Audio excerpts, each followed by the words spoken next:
Mobile payments company Square filing for that IPO with an initial offering size of $275 million. The S-1 filing revealed what's going on behind the scenes at this company, which has seen revenue jump more than 50% the first half of this year. So Bloomberg News' Reed Stevenson joins us now from San Francisco to dig through these details. So Reed, I know you've dug through the S-1. What stuck out at you?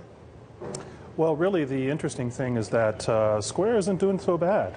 Revenue's up 63% last year, and they are a fairly healthy business. There was some concern going into it that the deal with Starbucks would have been a drag, but it looks like there's a resolution to that as well.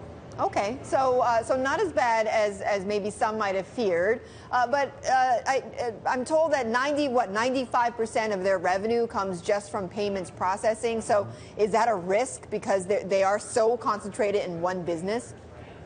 Well, there's a couple ways to look at it. Yes, it is a risk, but it's a good business. It's their core business. But Square is well aware of that, and they are branching out. They're going to start offering credit to small and mid-sized businesses so that they can expand, and obviously that will keep them loyal customers. They're also offering software so that these businesses can manage their payroll, inventory, and other things like that. And it's these kinds of add-ons that are really going to help Square diversify and keep revenue going.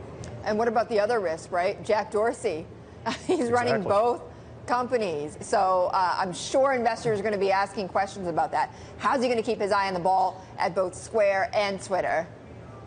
Well, I mean, on the most basic level, you know, both companies, Twitter and Square, are at very sensitive time periods right now. Twitter is trying to reorient itself with a new CEO, new products.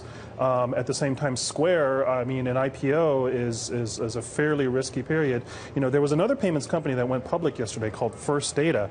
They priced under their initial price, indicated share price. So, you know, there are definitely risks, but I guess, you know, Jack Dorsey is a co-founder of both, and people seem to like that for now.